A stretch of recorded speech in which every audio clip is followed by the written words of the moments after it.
Okay तो last lecture में मैंने तुम्हें फिर से वही चीज बताई। फिर से देखो, शॉर्ट में मैं बताता हूँ तुम्हें एसी में क्या याद रखना है, ठीक है। बस इस चीज को समझाने के लिए मैं डिफरेंट डिफरेंट सर्किट्स ले रहा हूँ, ठीक है। क्या है सुनो, हमारे सामने कौन कौन हो सकता है एसी सर्किट में? कौन कनेक्ट हो सकता है? रजिस्टर हो सकता है, कैपेसिटर, इंडक्टर या कॉम्बिनेशंस, ठीक है। तो जो भी हो, एक एल होगा, एक सी होगा, एक आर होगा। L inductance, C capacitance, R resistance. तो रजिस्टर के लिए तो आर, लेकिन इंडक्टर के लिए कौन सा फैक्टर इंपॉर्टेंट होता है? एक्सएल। और कैपेसिटर के लिए कौन सा फैक्टर इंपॉर्टेंट होता है? एक्ससी। क्या फॉर्मूला था? एक्ससी और एक्सएल को क्या बोलते हैं? एक्ससी को कैपेसिटिव रिएक्टेंस एंड एक्सएल को इंडक्टिव रिएक्टेंस।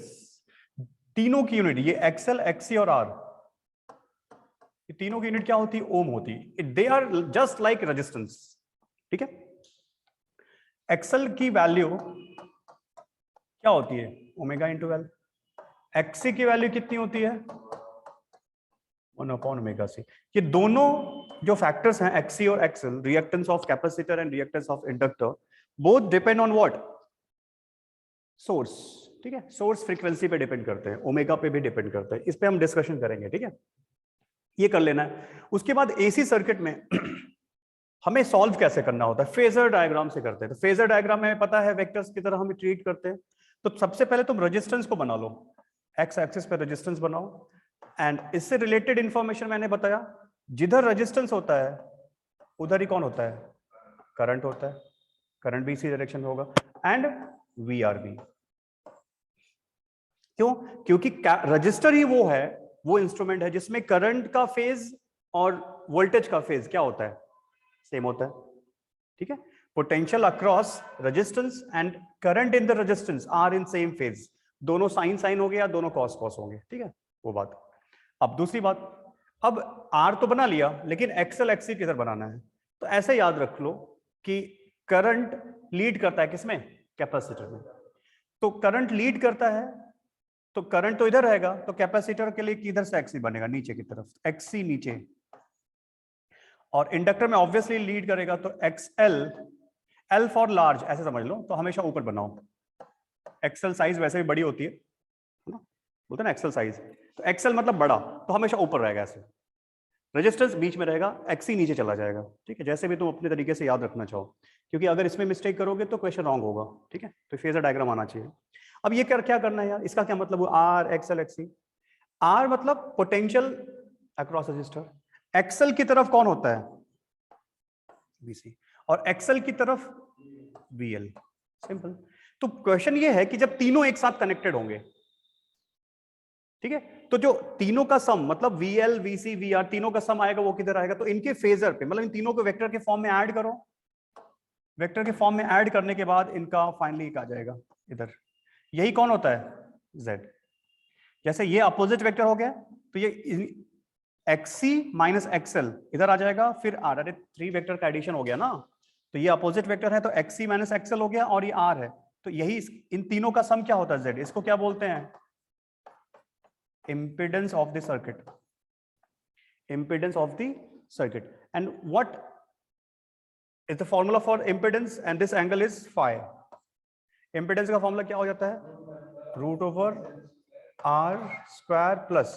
अब तुम बोलोगे सर ये कितना है, क्योंकि एक रेक्टेंगल, ये कितना हो जाएगा? एक्सएल माइनस एक्ससी, या एक्ससी माइनस एक्सएल कर लो, कोई प्रॉब्लम नहीं है, स्क्वायर। ये हो गया। यहां तक मैंने तुम्हें बताया था। उसके बाद मैंने बताया था, देख अगर यहां से देख तुझे क्या मिला, जैसे एक्ससी वीसी को रिप्रेजेंट करता है, आर वी आर को, एक्सएल वीएल को, जेड किसको रिप्रेजेंट करता है? Total potential in the circuit, मतलब सोर्स का जो ईएमएफ है, नेट ईएमएफ।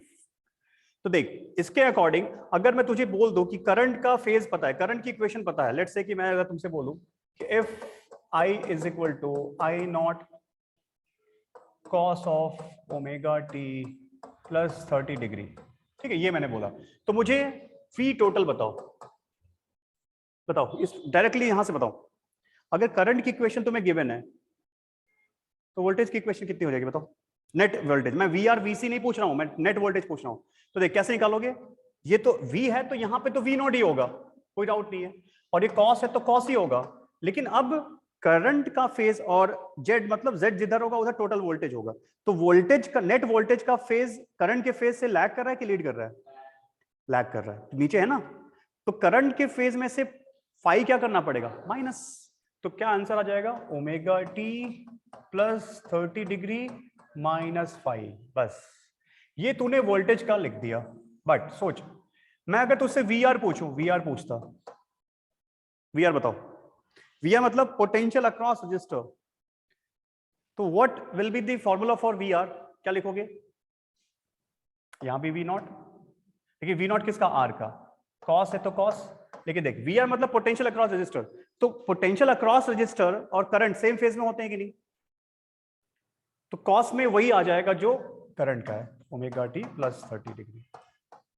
अब देख, अब तू पूछो कि सर यहाँ पे वी आर क्या है और ये वी नॉट, ये वी नॉट दोनों सेम है क्या? मुझे बताओ, क्या ये दोनों वी नॉट सेम है? क्या ये दोनों वी नॉट सेम है? नहीं भाई, ये वी नॉट किसका है? Total EMF.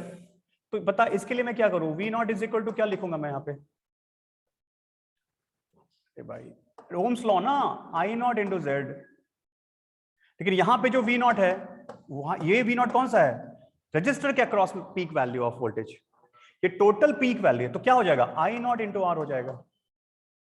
Similarly capacitor VC के आगे, वीसी के अक्रॉस लिख, तो वीसी के अक्रॉस इसका वी नॉट मतलब देख, वीसी मतलब इंस्टेंटेनियस पोटेंशियल अक्रॉस कैपेसिटर, तो वी हमेशा देख साइन कॉस के टर्म्स में ही होगा, एसएचएम की स्टैंडर्ड इक्वेशन, वैसे इन सब की स्टैंडर्ड इक्वेशन भी वैसे ही रहेगी। लेकिन तू वीसी लिख रहा है तो इसका पीक लिखेगा तू। एंड फेज मुझे बता, कॉस है तो कॉस ही लिख, लेकिन मुझे बता जो करंट का फेज और पोटेंशियल अक्रॉस कैपेसिटर के फेज में क्या रिलेशन होता है? देख वीसी हमेशा जो करंट का फेज, आई इधर है ना, आई इधर है, तो करंट के फेज से वीसी का फेज हमेशा क्या होता है? पाई बाई टू कम होता है कि नहीं? लैग करता है। तो कितना हो जाएगा? करंट का फेज में से क्या कर दे इसको? माइनस 90 डिग्री करना होगा।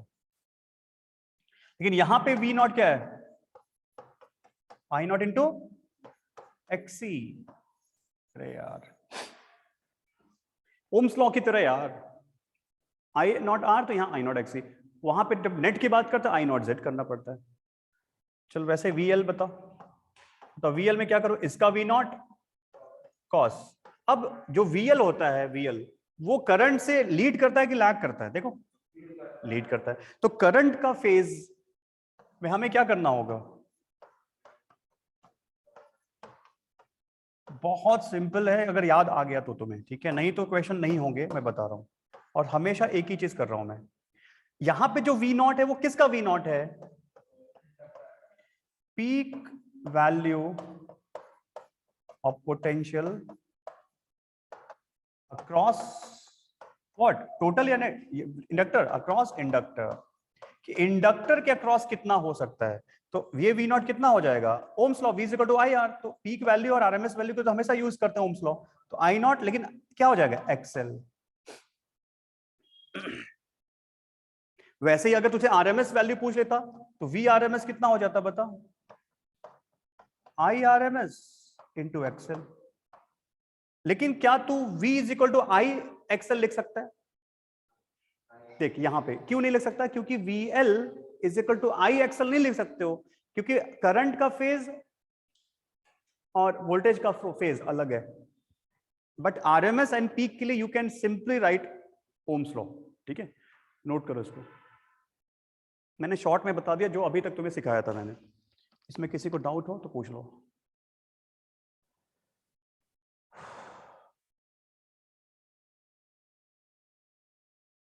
क्या वॉइस इको हो रहा है क्या? वॉइस क्लियर है?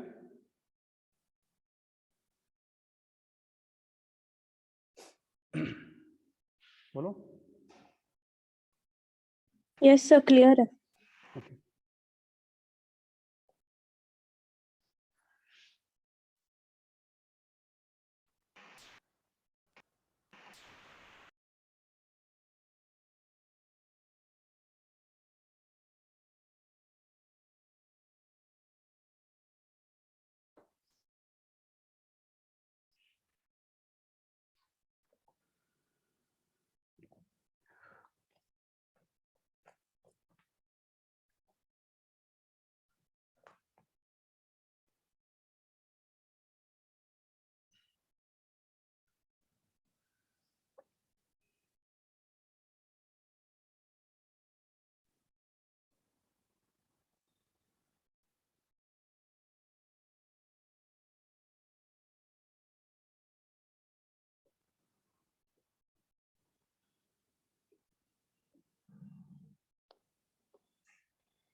चलो बताता हूँ अभी। हम लोगों ने कौन से कर लिए बताओ? LR कर लिया था, RC किया था। चलो अब LR कर लेते हैं। कैपेसिटिव, इंडक्टिव और प्योर रेजिस्टिव, फिर LC। तो फोर्थ वन नहीं, फिफ्थ वन। तो fifth one is LR circuit. तो फटाफट कर लो यार इसको, तो मैंने बहुत बार बता दिया। तो LR सर्किट में मुझे बताओ क्या होगा? LR कर लिया था शायद, नहीं किया था क्या? चलो देख लो। चलो LR सर्किट में एक रजिस्टर होगा एंड एक आइडियल इंडक्टर कनेक्ट होगा। उसको एक सोर्स के साथ लगा देते हैं, ठीक है। Let's say current I is equal to I0 sine omega t. ये कुछ भी ले सकता हूं मैं, लेकिन मैंने स्टार्ट करने के लिए ये लिया, I is equal to I0 sine omega t. ये AC सोर्स, तो peak value supplied by this AC source is I0, omega is the frequency, and इसके लिए तुम R रेजिस्टेंस ले लो एंड इंडक्टेंस L। तो डायरेक्टली हम यहाँ पे लिख सकते हैं, क्या लिख सकते हैं बताओ? XL इज इक्वल टू क्या हो जाएगा? Omega into L। अब मुझे बताना है, क्या क्या बताना है? Find net voltage, net voltage मतलब कौन सा? V total. दूसरा और कौन बताना है? VR, VR मतलब potential across R, and VL, ठीक है। तो कैसे करोगे? मुझे पता है, बिकॉज इसके अक्रॉस पोटेंशियल अगर VR है and potential across this inductor is VL at time t, तो V total is equal to कितना होगा बताओ? VR प्लस V टोटल, इसमें तो कोई डाउट ही नहीं है, VL। अब VR लिखना है, तो VR क्या होता है? I0, क्या होता है भाई? I0 R, और इसका फेज, करंट का फेज सेम होता है, साइन ओमेगा टी। VL लिखना है, तो VL कैसा होगा? V0, तो V0 की जगह I0 इंटू XL लिखोगे तुम, साइन ऑफ। लेकिन इंडक्टर के अक्रॉस पोटेंशियल करंट से लीड करता है कि लैग करता है? लीड करता है। VL खड़ा, XL खड़ा रहता है ना, तो क्या हो जाएगा? करंट में कितना ऐड करना होगा? π/2। बस अब इसको ऐड करना है। देखो मैं ये प्रोसेस बता रहा हूँ, डायरेक्टली मैं कर सकता था। डायरेक्टली मैं क्या करता, हमें क्या निकालना है यहाँ पे? नेट पोटेंशियल निकालना है। तो मैं क्या करता, रेजिस्टेंस को खड़ा कर देता, लिटा देता इधर, और जिधर रेजिस्टेंस उधर ही करंट और VR,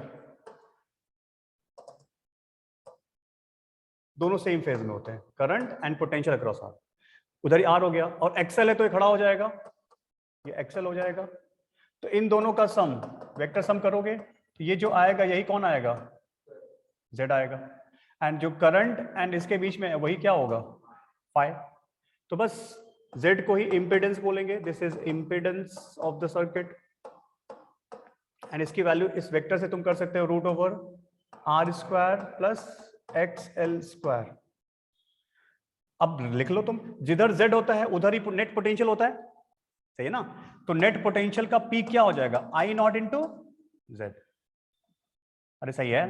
तो therefore net potential time t पे क्या हो जाएगा? V not sine of current के फेज में फाई ऐड करना होगा, तो sine omega T plus phi. समझ में आई बात? Where tan phi is equal to कितना हो गया बताओ? XL by R. ठीक है।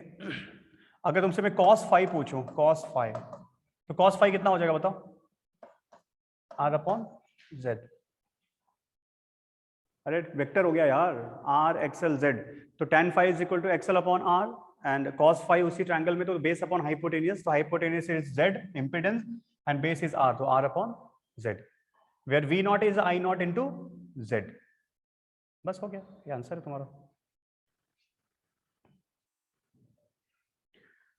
जल्दी करो।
हो गया?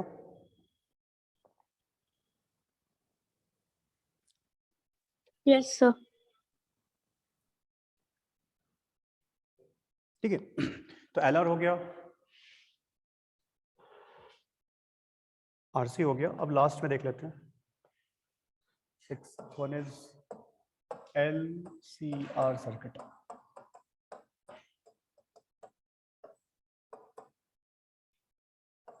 Inductor, capacitor and register. और उसमें एक AC सोर्स कनेक्ट कर दिया, दोनों तीनों ही आपस में सीरीज में लगे हुए हैं, LCLR। एंड जो लिया इसको भी तुमने, चलो I is equal to I not sine omega t. तुम्हें क्या क्या बताना है? एक तो टोटल पोटेंशियल बताना है, फाइंड टोटल पोटेंशियल, मतलब इज सप्लाइड है ना, potential supplied by the AC source. V total, V R, V C, V L, सब कुछ। तो क्या करेंगे? फेजर डायग्राम बनाएंगे, फटाफट करते हैं। तो रेजिस्टेंस को लिटा देंगे, एक्सएल को खड़ा कर देंगे और एक्सी को नीचे कर देंगे। ठीक है, करेक्ट?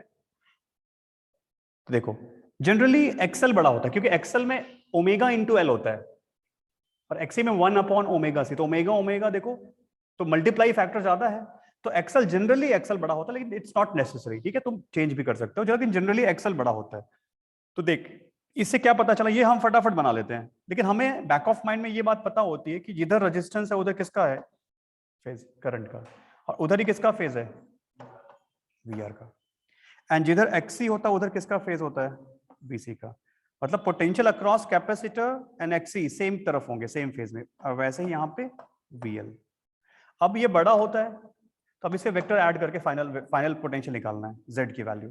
तो एक्सएल माइनस एक्सी कर दो, तो एक्सएल माइनस एक्सी करोगे तो समझो यहाँ पे आ गया, this is XL minus XC. Subtract किया ना दो वेक्टर अपोजिट, तो ये हो गया एक्सएल माइनस एक्सी। अब इसको ऐड करना है, तो finally this will be your z and the angle made by z with r will be phi. और इसी Z को ही क्या बोलते हैं, इम्पिडेंस बोलते हैं। तो यहां से तुम्हें इस ट्रायंगल से पता चल गया Z इक्वल्स टू हाइपोटेनस है ना, तो बेस स्क्वायर प्लस परपेंडिकुलर। तो परपेंडिकुलर की लेंथ कितनी है, XL माइनस XC, तो R square plus XL minus XC whole square, that's it. And tan phi कितना हो जाएगा, tan phi is equal to XL minus XC divide by Z, ठीक है ना। एंड अगर cos phi निकालना चाहोगे तो cos phi is equal to क्या हो जाएगा, R अपॉन Z। तो cos phi देख, वहां भी R अपॉन Z था, यहां भी R अपॉन Z है, लेकिन दोनों जगह पे Z की वैल्यू डिफरेंट डिफरेंट, ठीक है। बस अब बताओ मुझे पोटेंशियल बताओ, टोटल पोटेंशियल लिखना है, बताओ मुझे। तो VT is equal to V not होगा, इसमें तो कोई डाउट ही नहीं है। और देखो करंट का जो फेज है और टोटल पोटेंशियल जो है, ये Z की तरफ टोटल पोटेंशियल होता है। तो इस डायग्राम को देख के बताओ Z लीड कर रहा है कि नहीं, R से लीड कर रहा है। तो R मतलब I, तो I के पोटेंशियल फेज में टोटल पोटेंशियल के लिए क्या करोगे, ऐड कर दोगे। तो V is equal to sine of current का potential omega T plus phi कर देना, where V not is what बताओ। अरे पीक वैल्यू ऑफ वोल्टेज ना, नेट वोल्टेज, तो कितना हो जाएगा I not into Z। Similarly अगर मैं VR लिखूं, VR तो बताओ कितना हो जाएगा, peak value of resistance that is I not R, और पोटेंशियल अक्रॉस रेजिस्टेंस और करंट क्या होते हैं सेम फेज में, तो ये साइन ओमेगा टी रहेगा बस। लेकिन अगर मैं तुमसे VC पूछूं तो पीक वैल्यू ऑफ वोल्टेज कितना होगा, capacitor I not XC and minus pi by 2। क्यों, क्योंकि पोटेंशियल अक्रॉस कैपेसिटर करंट से लैग करता है, देख नीचे है, तो पोटेंशियल अक्रॉस कैपेसिटर के लिए I not XC peak value. वैसे VL, लेकिन करंट के फेज से क्या करना पड़ेगा, देखो बस सब कुछ सिंपल है, देखो एक सिमिलर पैटर्न चल रहा है, नोट करो।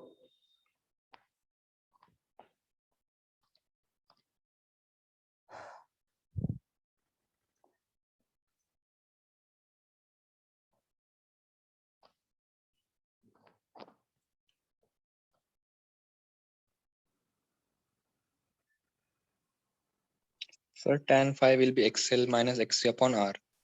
यस, वही लिखा है ना, tan phi is equal to XL minus XC upon R। एक सेकेंड, हाँ सॉरी, परपेंडिकुलर अपॉन बेस ना, ठीक है। tan phi is equal to XL minus XC perpendicular upon base, that is R।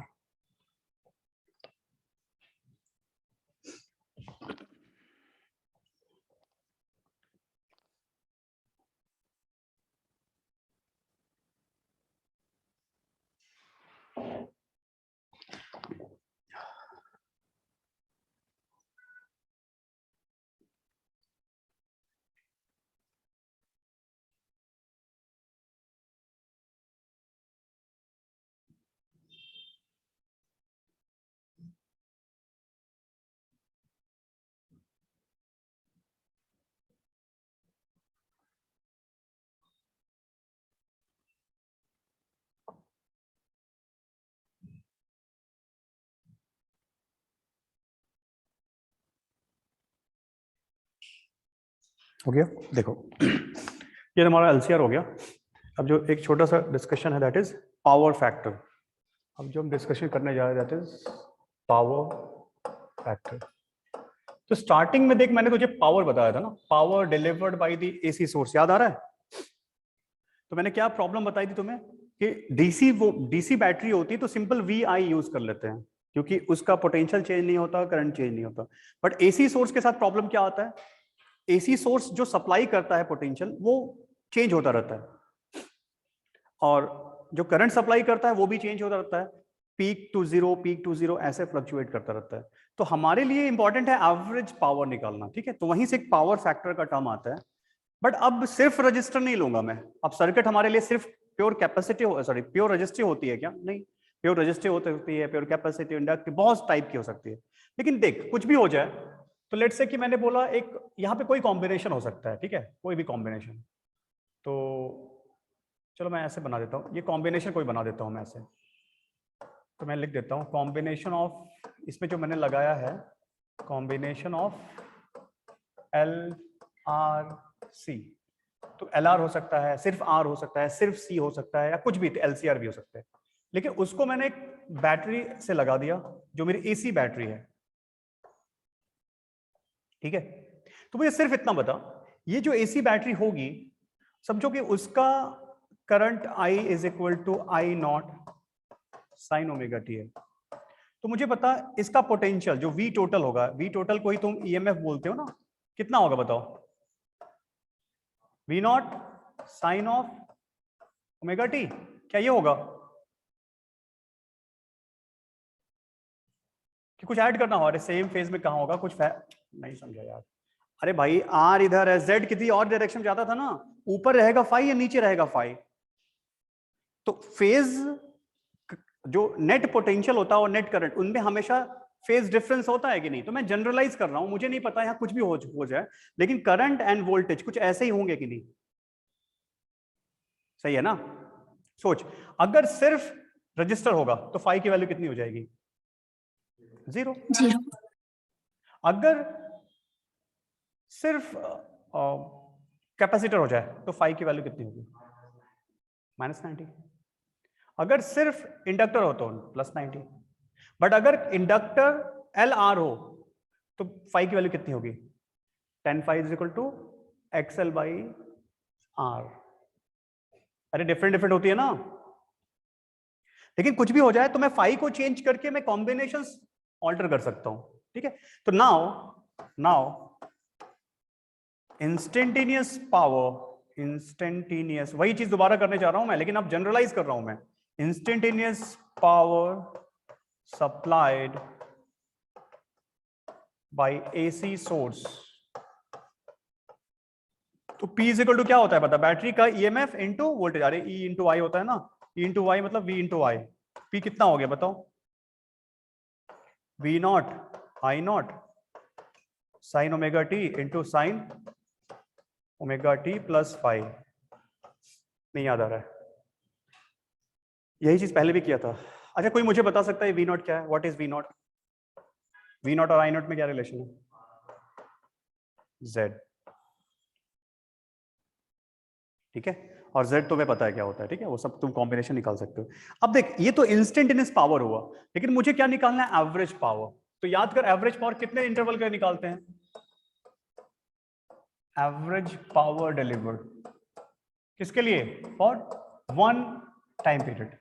क्योंकि वही एवरेज पावर बार बार cycle repeat हो रही है, तो एक इंटरवल एक टाइम पीरियड के लिए निकाल लूं मैं, वही एवरेज पावर किसी भी इंटरवल के लिए निकाल सकते हो तुम।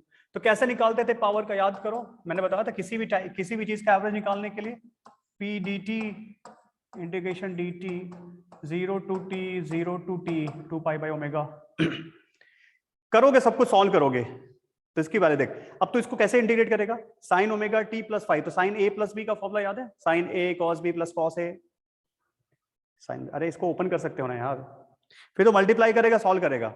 मैं फाइनल रिजल्ट दिख रहा हूं, इसको सॉल्व करके इंटीग्रेट करेगा तुझे यही रिजल्ट मिलेगा। P इज इक्वल टू मिलेगा ERMS into IRMS into cos five. काफी इंपॉर्टेंट फॉर्मूला है ERMS इंटू, देख पावर क्या होता था? VI होता था ना, तो या तो इसको ऐसे लिख लो VRMS into IRMS into cos five. तो अगर DC सोर्स होता था, DC सोर्स, तो पावर का फॉर्मूला क्या होता था? VI। लेकिन यहां मैंने बताया तुम्हारे, हमारे लिए V इंपॉर्टेंट होता है या पीक वैल्यू या RMS वैल्यू? AC में RMS।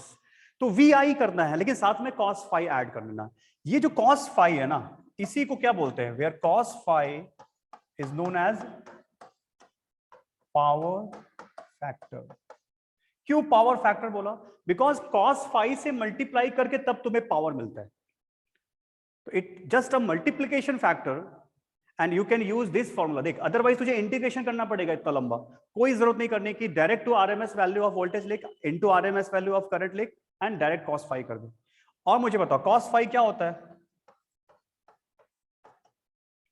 बेस अपॉन, अरे cos मतलब बेस अपॉन हाइपोटेनियस, तो बेस कितना था? हमेशा बेस कौन होता है? रजिस्टर। और हाइपोटेनियस कौन होता है?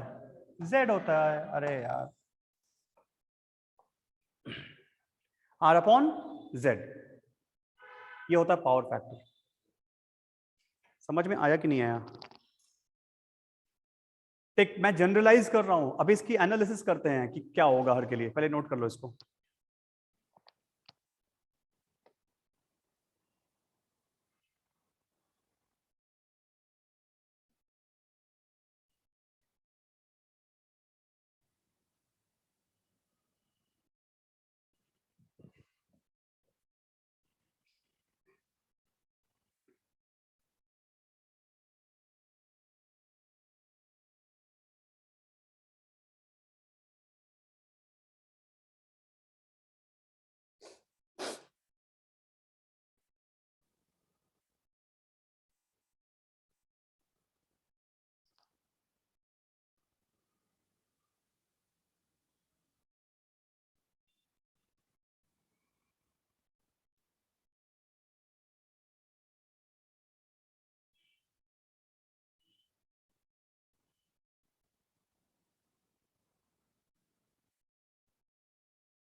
Done, sir.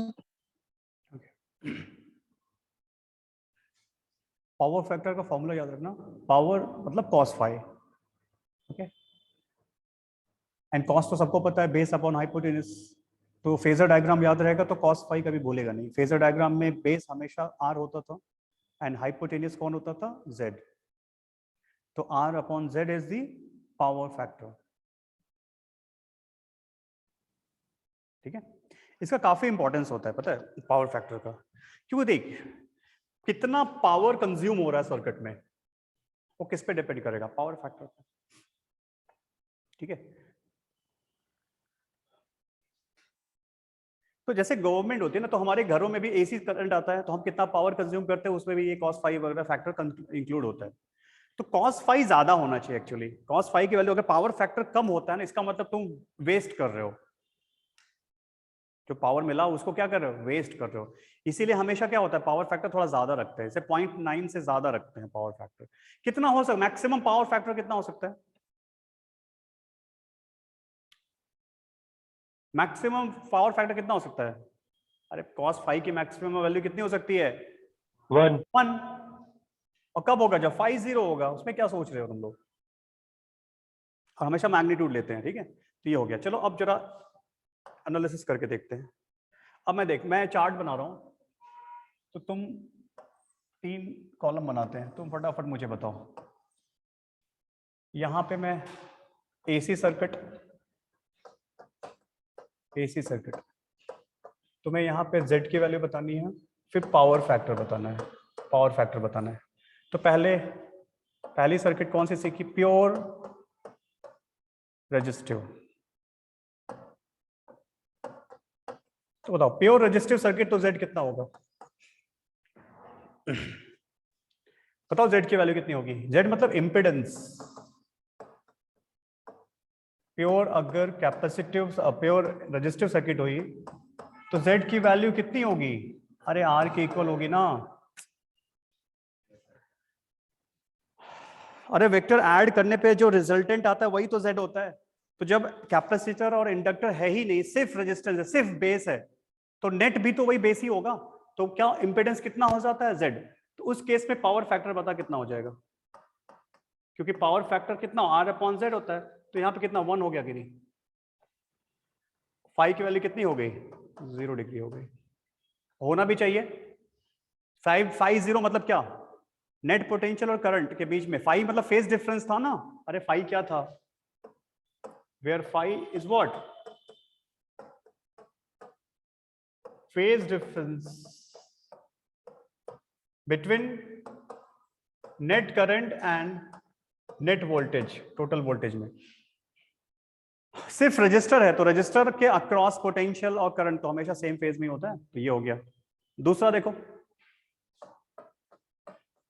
प्योर कैपेसिटिव ले लो, प्योर कैपेसिटिव, तो बताओ मुझे प्योर कैपेसिटिव में Z की वैल्यू कितनी होगी, XC होगी, क्योंकि R बेस ही नहीं है उसमें, सिर्फ XC, तो Z की वैल्यू कितनी हो जाएगी बताओ, सॉरी Z की वैल्यू XC हो गई, तो cos फाई कितना हो जाएगा, 0। अरे cos फाई 0 हो गया, क्योंकि R/Z होगा ना, तो Z तो XC है बट R रेजिस्टेंस एब्सेंट है, तो cos फाई कितना हो जाएगा, 0। मतलब फाई कितना आ गया, +π/2, +π/2 कि -π/2, कैपेसिटर नीचे होता है ना, -π/2 कर सकते हो, कोई इशू नहीं, माइनस। कि हमें मैग्नीट्यूड से मतलब है, तो माइनस हो या प्लस हो, कॉस तो 0 ही आएगा ना, 90 डिग्री। समझ में आई बात, अच्छा थर्ड देखो, अच्छा एक और चीज इसमें और कर लेते हैं, तो पावर का जो फॉर्मूला बन जाएगा, ये तो cos फाई हो गया, तो फोर्थ कॉलम बना लेते हैं, पावर, ये तो पावर फैक्टर है ना, पावर फैक्टर, तो पावर का फॉर्मूला कितना हो जाएगा, तो प्योर रेजिस्टेंस में पावर का फॉर्मूला क्या होता है, हमने देखा पावर का फॉर्मूला क्या था, VRMS into IRMS into cos phi, तो पावर का फॉर्मूला कितना हो गया, cos फाई 1 हो गया, तो VRMS इंटू IRMS, यही फॉर्मूला याद है तुम्हें, हम लोगों ने डिराइव किया था, एवरेज पावर का फॉर्मूला यही डिराइव किया था स्टार्टिंग में, देखो जब सिर्फ रजिस्टर लिया था, VRMS into IRMS directly. But अगर प्योर कैपेसिटिव है तो पावर कितना हो गया बताओ, अरे cos फाई 0 तो पावर भी 0 हो गया ना, पावर 0 हो गया, मतलब pure capacitive circuit, power 0, it means what, no loss of energy, no consumption of energy, और वैसे भी कैपेसिटर एनर्जी कंज्यूम करता है क्या, एनर्जी क्या करता है, स्टोर करता है, तो अगर सर्किट में सिर्फ कैपेसिटर है तो वो एनर्जी को क्या करेगा, स्टोर करेगा, कोई पावर का लॉस नहीं होगा, no power loss in the circuit. Third देखो, प्योर इंडक्टिव, मतलब सिर्फ एक्सेल, तो Z की वैल्यू कितनी हो जाएगी, एक्सेल हो जाएगी, ठीक है, क्यों, ठीक है, इसको याद रख ले, Z की वैल्यू क्या होती है, रूट ओवर हाइपोटेनियस का, हाइपोटेनस ना, मतलब R² बेस का स्क्वायर प्लस XL माइनस, ये याद रहेगा ना, तो ये सब कुछ हो जाएगा, ठीक है। अब Z में R नहीं है, XC नहीं है, तो सिर्फ XL ही बचा ना, तो Z की वैल्यू XL, तो cos फाई अगेन फिर से कितना हो जाएगा बताओ, 0, क्योंकि R क्या है 0, तो R/Z में 0, और यहां भी फाई कितना आएगा, +π/2 आएगा, मैं π/2 लिख देता हूं, अगेन एवरेज पावर कितना आ गया, 0। और देख,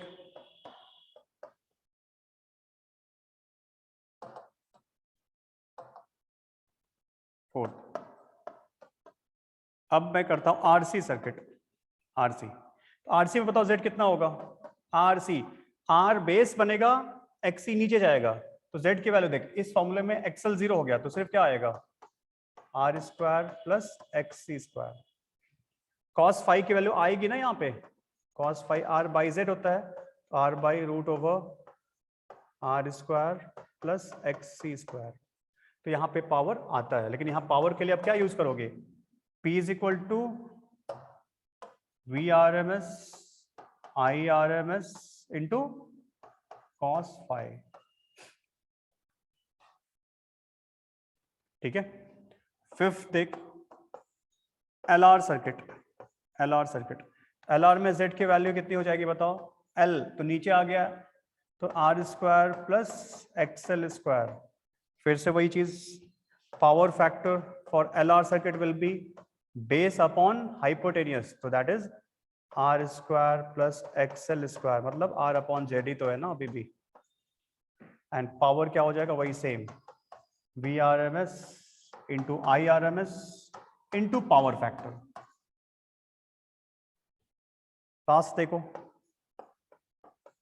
LCR सर्किट, LCR के लिए Z कितना है, root over R square plus XL minus XC whole square, तो cos phi power factor base मतलब resistance upon hypotenuse that is Z, और Z की वैल्यू तुम्हें इधर से पता है। एवरेज पावर भी वही आ जाएगा, VRMS इंटू IRMS, ये तो होगा ही VI, तो VI में V की जगह VRMS, I की जगह IRMS, बस AC में पावर फैक्टर से मल्टीप्लाई करना पड़ता है एवरेज पावर के लिए, दैट्स इट।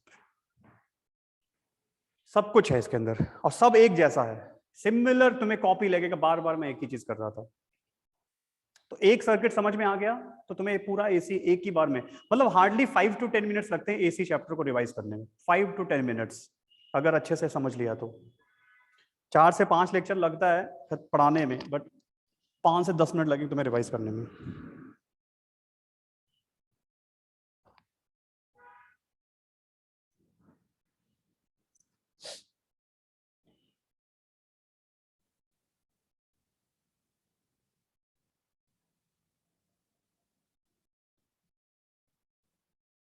फेजर डायग्राम याद रखना, सब हो जाएगा, बस फेजर याद रखो।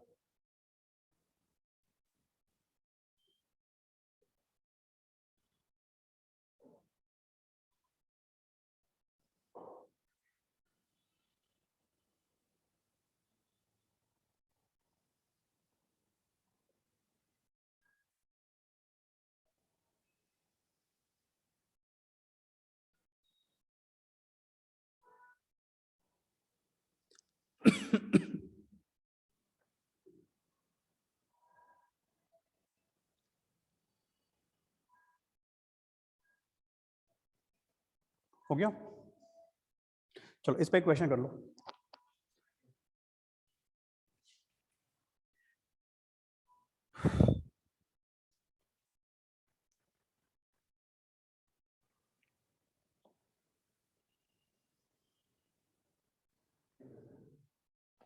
चलो देखो,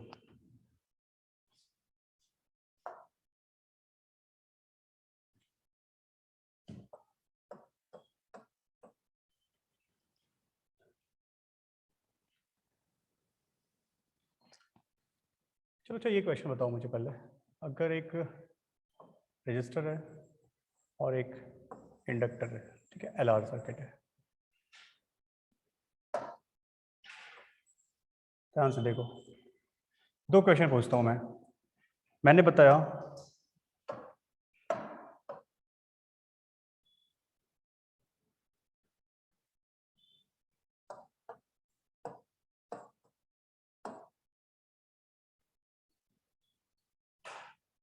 ठीक है, इसका RMS वैल्यू VRMS, रजिस्टर के लिए VRMS 3 वोल्ट है और इंडक्टर के लिए VRMS 4 वोल्ट है। Find net RMS value of voltage या पोटेंशियल डिफरेंस, मतलब इन दोनों से एक सोर्स लगा रखा है मैंने, ये पूछ रहा हूँ मैं, पहले इसको बताओ।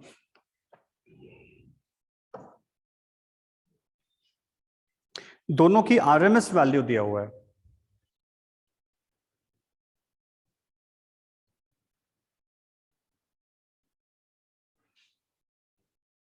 दूसरा क्वेश्चन ले लो, तब कंफ्यूजन बढ़ेगा थोड़ा, तब तुम्हें समझ में आएगा ये क्वेश्चन क्यों इंपॉर्टेंट है।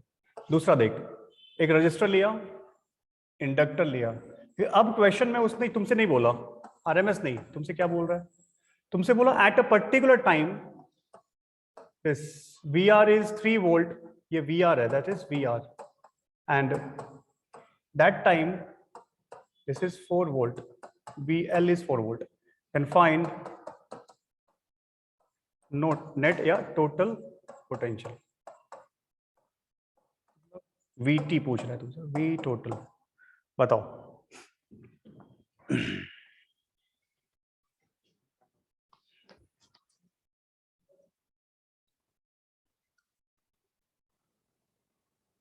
बोलो कैसे सॉल्व करोगे।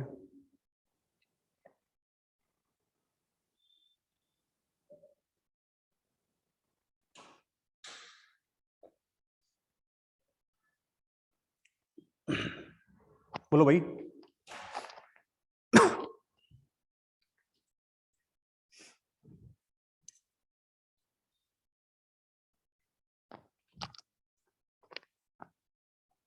चलो देखो, देख आरएमएस वैल्यू है ना, तो सोच कर देख आरएमएस वैल्यू का मतलब क्या होता था। देख वी आरएमएस अगर तुझसे मैं रजिस्टर के लिए पूछूं तो डायरेक्टली टू आई आरएमएस इनटू आर करते थे कि नहीं? Yes, अगर sir. V RMS for inductor पूछूं तो तुम डायरेक्टली ओम्स लॉ लगाते थे, लेकिन अब आई आरएमएस इनटू क्या करते थे? XL. But total V RMS निकालने के लिए, पूरे सर्किट के टोटल निकालने के लिए आई आरएमएस इनटू क्या करते थे? जेड करते थे। अरे यार, तो तुमसे क्या पूछ रहा है? नेट आरएमएस ये पूछ रहा है, तो आई आरएमएस इंटू जेड, और तुम्हें पता है कि जेड क्या होता है? एल आर है ना, तो R square plus XL square. अरे सही है ना, तो आई आरएमएस को अंदर डाल दो, तो तुम्हें नहीं लगता ये आई आरएमएस इंटू आर का square plus I RMS into XL का स्क्वायर, तो देख क्या हो गया ये V R M S already दिया है 3 वोल्ट, और ये कितना दिया हुआ है 4 वोल्ट, तो तुम्हें नहीं लगता root over 3 square plus 4 square कितना हो गया 5 वोल्ट? समझा?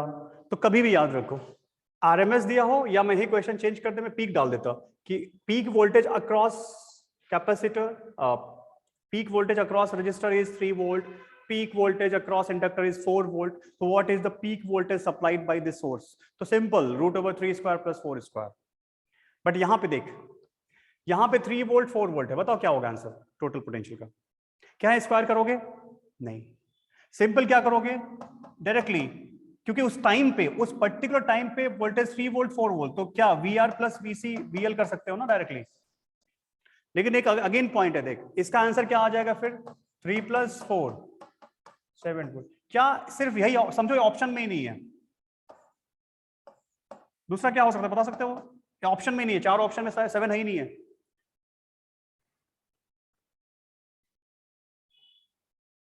अरे बाबा, क्या ये प्लस माइनस तो कोई जरूरी है क्या ये भी प्लस माइनस हो? इंडक्टर में याद है तुम्हें करंट डिक्रीज इंक्रीज पे उसका पोटेंशियल डिपेंड करता था, तो ये 4 वोल्ट तो पोटेंशियल डिफरेंस है, बट ये हो सकता है ये नेगेटिव हो ये पॉजिटिव हो, या ये पॉजिटिव या नेगेटिव हो सकता है ना, तो टोटल पोटेंशियल में ये सब्ट्रैक्ट भी तो हो सकते हैं। अगर दोनों सपोर्ट कर रहे थे देन 3 प्लस 4, बट अगर ये प्लस माइनस है ये माइनस प्लस है तो सब्ट्रैक्ट हो जाएगा कि नहीं? तो एक आंसर कितना आ सकता है 4 माइनस 3 दैट इज 1 वोल्ट भी एक आंसर आ सकता है। 1 वोल्ट और 7 वोल्ट दोनों आंसर राइट है। ऑप्शन में कंफ्यूज करने के लिए वो एक को हटा देगा, 7 को हटा के 1 डालेगा, तुम नहीं करके आओगे, तुम करके आओगे 5। ठीक है, या फिर 7 भी देगा 1 भी देगा और लास्ट वाला ऑप्शन दे देगा वो both A and be difficult बनाने के लिए। ठीक है, तो ऑप्शंस को चेंज करके वो डिफिकल्ट बना देगा, लेकिन कॉन्सेप्ट क्लियर है तुम्हारा। तो याद रखना, कभी भी नोट में लिख लेना, जब भी ऐसे सर्किट्स हो वी आरएमएस दिया हो तो वी आरएमएस निकालने के लिए स्क्वायर करके ऐड कर, simple vector addition R XL XC. देख यहां तो मैंने कैपेसिटर नहीं डाला, सोच कैपेसिटर भी डाल देता तो क्या करता फिर तू? सोच, अगर मैं क्वेश्चन में एलसीआर ले लेता, ये आर है, ये सी है, ये एल है, मैंने बोलता इसका वी नॉट पीक वैल्यू में बोलता हूं 3 वोल्ट, इसका पीक लेट्स से 10 वोल्ट, और इसका पीक 6 वोल्ट। बताओ कितना आंसर आएगा फाइनल? बताओ वी नॉट बताओ, तो डायरेक्टली बताओगे क्या करोगे? अब एक्सएल माइनस एक्ससी होता था ना, मतलब वीसी और वीएल सब्ट्रैक्ट होंगे, तो ये और ये आपस में सब्ट्रैक्ट होंगे, तो सिंपल क्या कर दोगे रूट ओवर इसका स्क्वायर करो। लेकिन अब इन सबका स्क्वायर करके थोड़ी ना ऐड करोगे यार। अरे भाई, क्या 3 root over 3 square plus 10 square plus 6 square करोगे? अरे एक्सएल और एक्ससी ऊपर नीचे होते थे, वीएल ऊपर तो वीसी नीचे, दोनों एक दूसरे से सब्ट्रैक्ट होंगे देन ऐड होगा वेक्टर, तो 3 स्क्वायर प्लस क्या हो जाएगा 10 माइनस 6 का स्क्वायर, ऐसे होगा। नोट करो।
हो गया?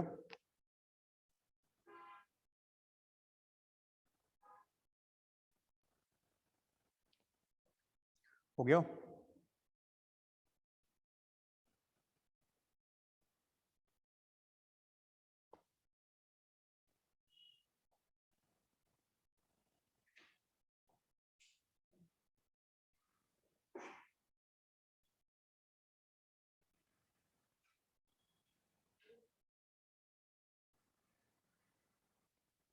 ठीक है, चलो एक और करो।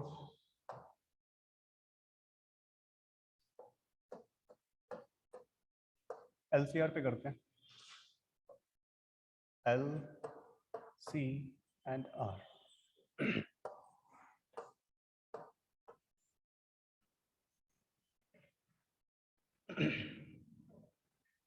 3 ohm resistance is 3 ohm. XC मैं दे देता हूँ directly, XC is let's say 6 ohm and XL मतलब omega into L is 2 ohm, ठीक है।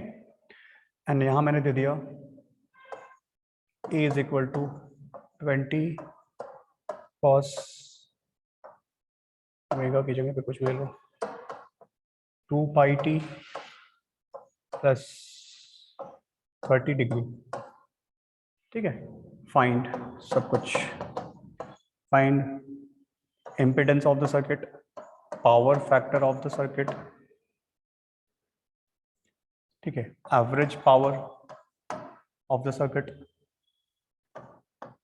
आई नॉट, IRMS एंड I, ठीक है। सब कुछ निकालो, चलो ट्राई करो। सबका सोल्यूशन फेजर डायग्राम से आएगा।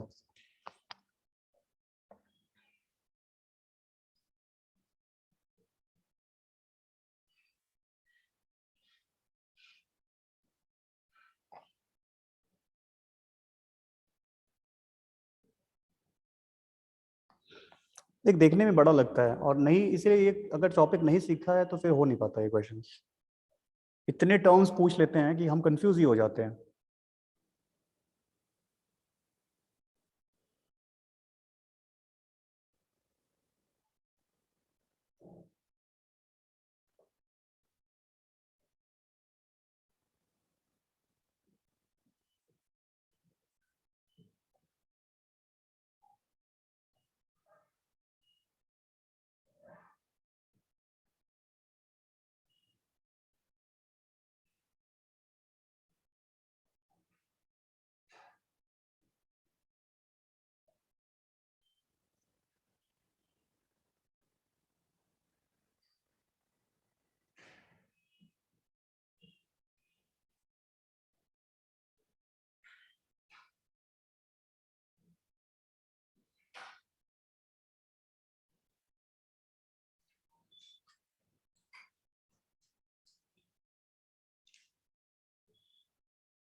आ गया आंसर?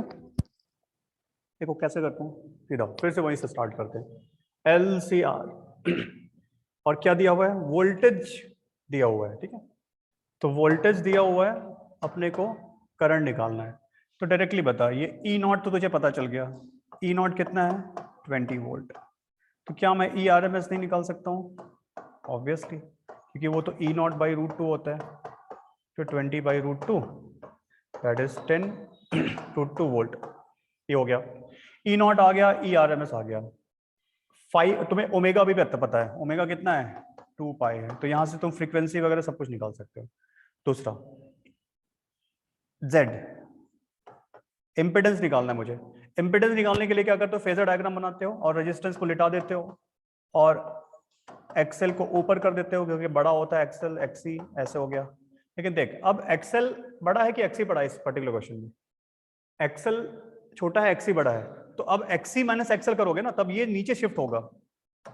एक्चुअली ऐसे बनेगा डायग्राम, ऐसे बनेगा, Z इधर आएगा और ये 5 बन जाएगा, ठीक है।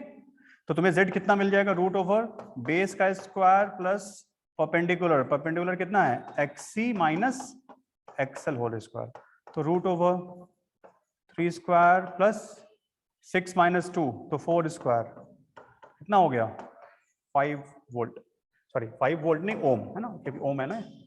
तो z मिल गया, तो क्या तुम्हें z मिलने के बाद क्या तुम्हें I नॉट नहीं मिलेगा?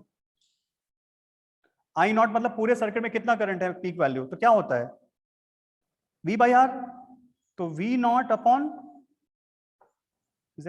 अरे ये कर सकता हूं ना मैं पूरे सर्किट में, तो V नॉट की वैल्यू कितनी है 20 डिवाइड बाई 5, तो I नॉट की वैल्यू कितनी आ गई 4 एम्पियर। तो IRMS भी तुम निकाल सकते हो, IRMS कितना I नॉट बाई रूट 2 हो जाएगा बस। अब पावर फैक्टर, तो cos फाई, तो cos फाई कितना होता है R upon Z base upon hypotenuse, R upon Z, R कितना लिया तुमने 3 और Z कितना आया, Z कितना आया 5, तो cos फाई की वैल्यू कितनी आ गई 0.6, तो देयरफॉर एवरेज पावर कितना हो जाएगा बताओ, क्या होता है ERMS into IRMS into cos phi, यही तो होता है। वैल्यू डालो, ERMS कितना है 10 रूट 2, IRMS कितना हो जाएगा, IRMS I नॉट बाई रूट 2, तो मतलब 4 बाई रूट 2, cos फाई कितना है 0.6, रूट टू कैंसिल 10 24 वॉट, मतलब पर सेकेंड 24 जूल एनर्जी कंज्यूम हो जाएगी या सप्लाई हो जाएगा, सिंपल हो गया। अब आई नॉट आई सब कुछ तो निकाल दिया यार, क्या बचा है, हाँ आई निकालो, अभी आई नहीं निकाला, सबसे मेजर तो यही प्रॉब्लम आती है आई। तो करंट देख, वोल्टेज दिया हुआ है, करंट निकालना है, तो करंट भी वैसे ही तो होगा, I is equal to I naught, cos है तो कॉस लिख। लेकिन अब बता मुझे, जिधर रजिस्टेंस उधर ही करंट होता है ना, और जिधर जेड उधर कौन होता है नेट पोटेंशियल, तो मुझे पता अब करंट लीड कर रहा है कि पोटेंशियल इस सर्किट में, करंट लीड कर रहा है, तो मुझे अब पोटेंशियल का फेज पता है, पोटेंशियल का फेज पता है, तो करंट के फेज इससे लीड कर रहा है ना, तो मैं पोटेंशियल के फेज में एक ऐड करूंगा कि सब्ट्रैक्ट करूंगा, ऐड करूंगा ना भाई, नहीं समझा, अरे पोटेंशियल जेड मतलब पोटेंशियल, तो इसका पोटेंशियल का फेज पता है, इधर पोटेंशियल है नेट, तो करंट इधर है ना, इससे करंट लीड कर रहा है, तो करंट लीड कर रहा है तो potential of phase of potential में ऐड करना पड़ेगा फाई, सिंपल हो गया। कुछ भी करते रहो, बड़े बड़े क्वेश्चन बट सिंपल सॉल्यूशंस होते हैं, ठीक है।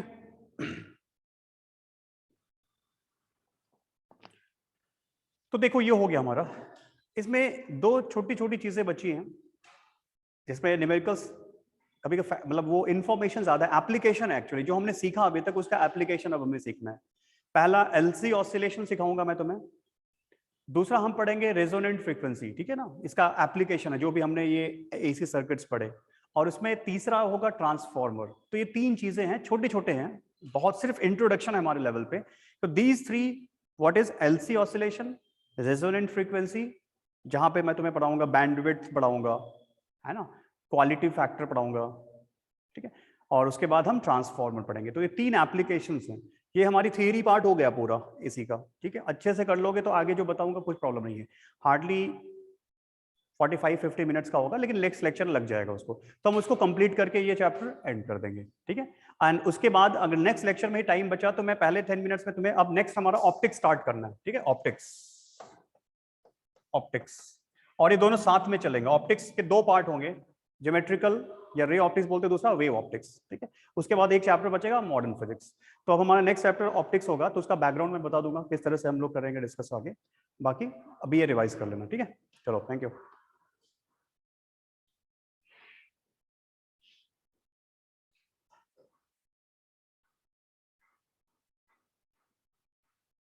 ईएम वेव तुम्हारा लास्ट में कराऊंगा मैं, ईएम वेव एक लेक्चर का है, ठीक है, ईएम वेव कुछ मत करना, सिर्फ ईएम वेव में एक लेक्चर में तुम्हें कुछ बताऊंगा, वही उसे सारे क्वेश्चन हो जाएंगे, उसकी टेंशन मत लो, जितना पढ़ा रहा हूं बस उतना पढ़ते रहो अच्छे से।